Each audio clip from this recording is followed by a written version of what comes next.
Ever since Motorola started the series with the original Moto Edge, these phones have remained a solid go-to recommendation for a well-rounded package at an affordable price.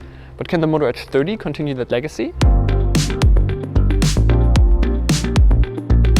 The design of the Moto Edge 30 is pretty standard for a Motorola phone. In fact, it looks basically the same as its predecessor, just a little bit more rounded. I am a really big fan of the metallic light blue color though, a nice change from the darker colorways Motorola usually sticks to. There's also a case in the box as usual if you want to protect this beauty.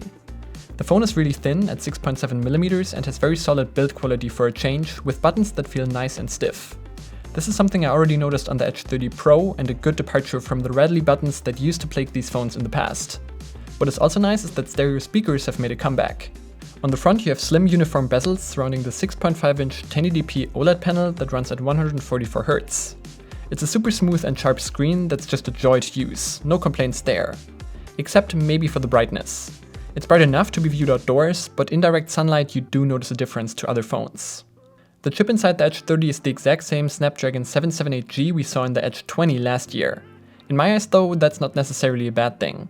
It keeps the phone running smoothly without any hiccups, showing Samsung that a chip of this class can in fact handle Android 12 smoothly. Who would have thought?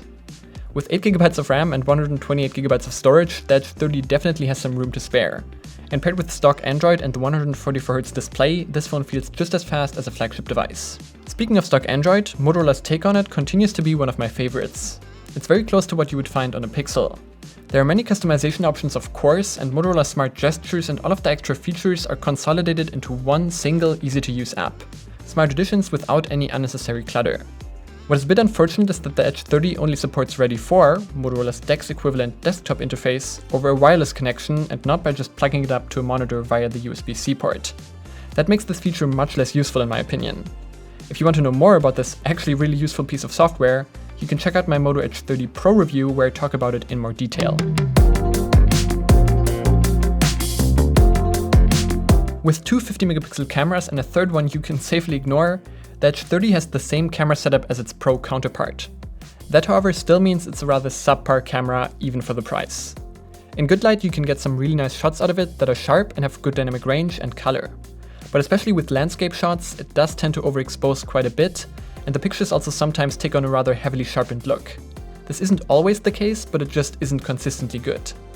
The ultra-wide camera is definitely softer and also has worse dynamic range than the main one. The selfie camera especially is also very soft, almost looking like someone worked on the image with watercolors. The night mode on the other hand is actually not that bad. The pictures look very sharp and bright at first glance, though they do start to look a bit muddy if you zoom in, and the colors are also a bit off. But for the price, this is serviceable. The video quality is okay, the focus is fast but does pulse a bit, and the stabilization is also a bit wobbly. Overall, this camera isn't something you buy this phone for, but it also isn't a deal breaker. It's just fine. Battery life on the Edge 30 is really good despite it being so thin. I have no problem getting about a day and a half on battery. It's not quite a 2-day phone, but what matters is that it should get you through longer days without needing to recharge without a problem. And when it does come to it, it will also recharge very fast. With its 33-watt fast charging, you can charge about 40% in just 15 minutes. So in half an hour in the morning, you should have more than enough juice for the whole day. And because it's just USB PD, it also works with any charger and not just the one in the box. Yes, there is actually still a charger in the box. For 450 euros, this is a really solid phone. They lowered the price compared to the Edge 20 while fixing a lot of the small compromises that phone made. It has great build quality with a modern design and brings back stereo speakers. The 144Hz display in combination with stock Android makes it feel super smooth, charging is fast and the battery life is very good too. The Edge 30 might not stand out when judging by the specs, but the user experience is so good that those don't really matter. This phone has got it where it counts and is, I think, a very well-rounded package. The camera is a compromise, as we're used to with Moto phones, but if you don't value that much, this gets a definite recommendation from me. I'm a fan of Moto's Edge series and I hope they continue this going forward. It continues to be a solid go-to, and because of its somewhat lower popularity compared to other options from Samsung or Xiaomi for example, it also still remains somewhat of an insider's tip. If you enjoyed this video, you know which buttons to press, and don't forget to press that follow button on Twitter. I'm Brian, thanks for watching, and I'll see you in the next one.